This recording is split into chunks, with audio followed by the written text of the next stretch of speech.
Hello everyone, my name is Mandy Douglas and I'm a lecturer here in the Department of Computing and LYIT.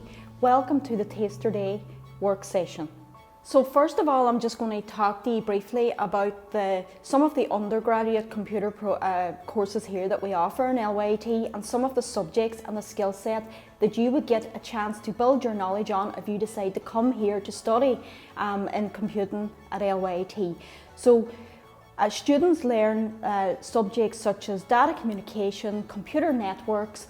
They get a chance to work with emerging technologies such as robots, Internet of Things, web development, app development and computer programming. Now I'm going to discuss computer programming a little more as it's a commonality across all the courses here in computing. So what is computer programming? Computer programming is essentially a person like yourself writing a set of instructions to tell a computer what to do. And I'm sure that you're familiar with applications that you use every day, such as social media applications such as Facebook, Snapchat, Instagram, your music applications such as Spotify, YouTube, TikTok is another. So without computer programming, it would not be possible for these applications to be developed. So myself and my colleague Kevin Meehan, also a lecturer here in the LYIT, have got together and provided you with a brief tutorial on app development, and hopefully when complete you will be able to create a basic application. Thanks Mandy. I'm going to start here by just going through a very basic mobile app development tutorial. So this is using Google App Inventor or MIT App Inventor, and what we're doing is we're creating an app that will play a sound and vibrate when the user clicks a button.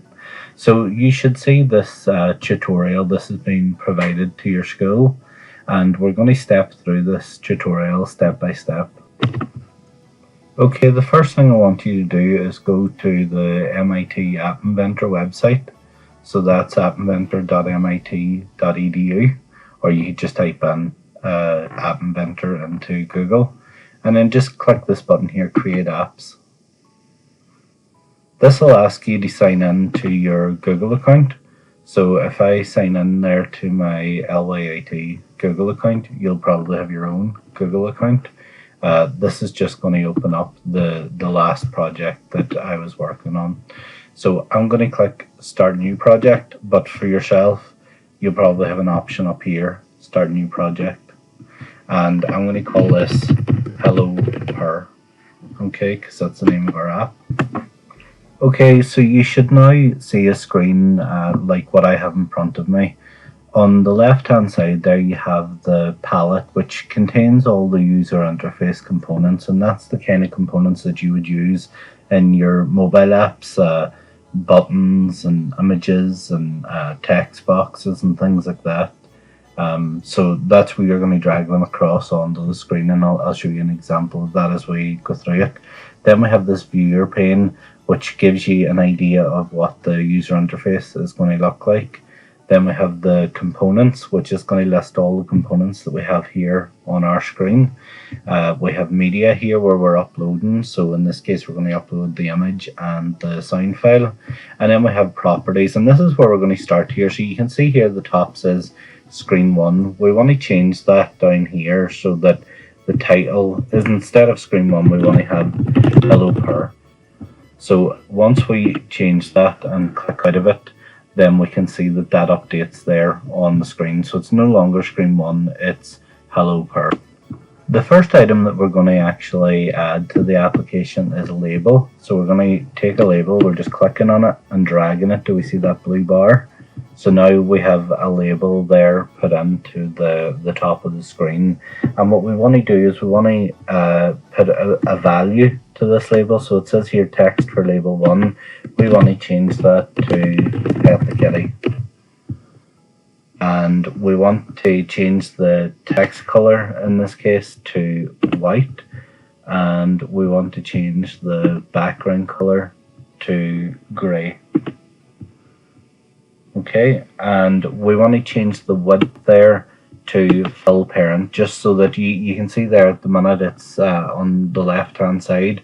if we fill parent, then it takes up the whole of that, and we can change the text alignment to center, and then that just puts it nice centered in the middle. Okay, now we have our label, so we're going to drag the next user interface component, and this is your button. So we're dragging that on, and at the minute you can see that just looks like an ordinary button, and the text on there is text for button 1. So what I'm going to do is I want to actually change that so that the button isn't a text button, it's actually an image button. So what I'll do is I'll upload the file. So the file that I want is the kitty image. So if I go in here, I can find kitten.png in my file. So it's just wherever you store the files that have been provided.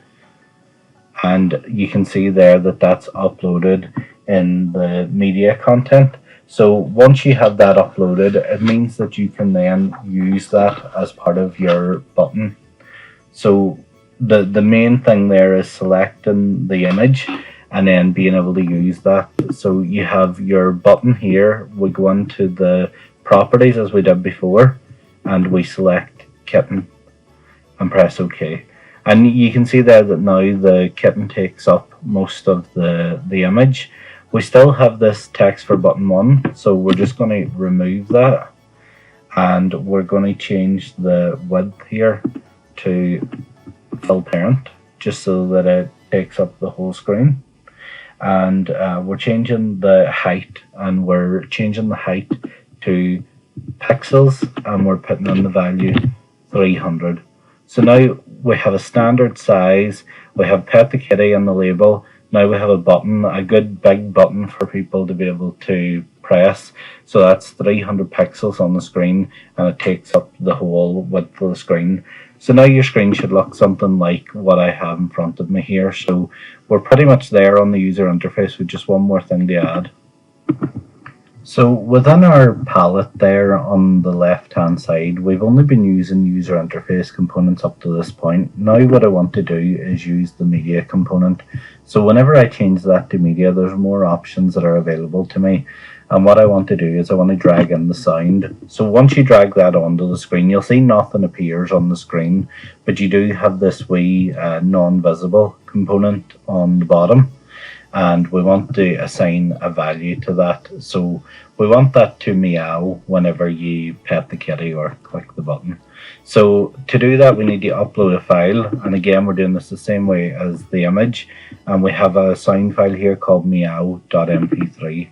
So if we upload that, you'll see that's now available on the media here. So we have kitten, which we previously used for the button, and then we have meow, which we're going to use for the sound file.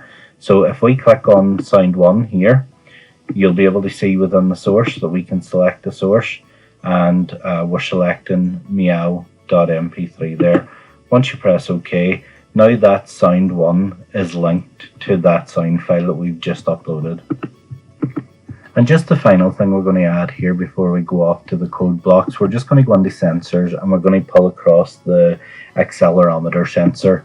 And the reason we're doing this is just so that if the user shakes the phone, then it's going to give us the same response as being able to click the button. So now that we're done that, that's our user interface complete.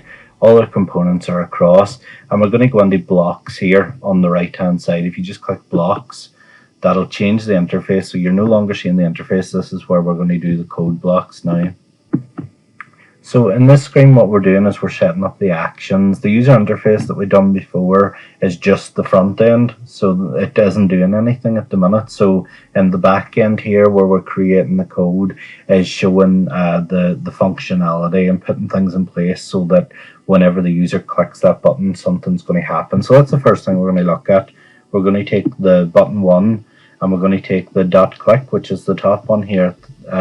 So button 1 dot click. If you select that and drag it across onto your canvas and then just drop it there, the next thing we want to do is we want to go to sound 1 and call sound 1 dot play, and we're just dragging that and putting it in place here, and you'll hear it just do a wee click there whenever it clicks into place. and you can just drag that out, click it again to make sure that it clicks in place. So now what we've developed is that once the button is clicked, then the meow sound plays. Okay, so that's the first piece of functionality done. And the next one is we're going to use the accelerometer, and we're going to detect shaking. So whenever you click the shaking one and drag it across, then we want to add functionality to that. And again, we're going back into the sound one, but this time we're taking the vibrate across. So we're using call sound one dot vibrate, and we have to pass in milliseconds there. So we'll pass in using a math block. We're going to drag that number 0 across, and we're going to change that to 500. So that's equal to 5 seconds. So that means it's going to vibrate for 5 seconds. Okay. So that's our app developed, where when you click the button, the kitten is going to meow, and when you shake the phone, it's going to vibrate. And we can change the configuration there so that we can put it so that it makes a sound and vibrates, and you can play about with that by just dragging additional blocks in there. But we'll go with what we've got at the minute, and the next thing we need to do then is to test this. So if you hit connect and then go to emulator, this is going to start the Android emulator. So you'll see here that the Android emulator is starting up, and this is something that you may have a problem running in school. It might not allow you to do that, whereas if you were trying this at home, it would probably work a bit better. But it doesn't matter if it's not working. Essentially, this is how you're testing that your mobile app works. So we're running the emulator, and then we're installing the app onto the emulator, and it'll do it automatically for you. So once the emulator's loaded, then essentially what we're doing is we're testing the functionality that we've developed. So to click the button, we're just clicking with our mouse. And you can see there that the sound works. Now within the emulator, we're not able to actually test the shaking functionality. So to do that, we have to use if you go to connect, there's an option there, AI Companion. So I'm going to reset the connection here, and it'll give me the option to use AI Companion. So what I'm doing is I'm scanning the QR code within the MIT AI2 Companion app, and then you can just load that on your own Android phone. So if you're having problems with the emulator at school, I suggest that you try and use the Companion app. And again, you can do this from home, and there's also extension activities available. And within Inventor's own website, there's loads of different apps in there that you can create. So it's a good way of introducing yourself to computing, where you're doing a bit of programming, but you're doing it in a block environment instead of using actual writing code. So I definitely think that this is a good taster to computing, and it would be a good starting point to, starting with programming at LYIT. All right, thanks everybody for going through the tutorial with me today, and I hope to see you all at some point in the future.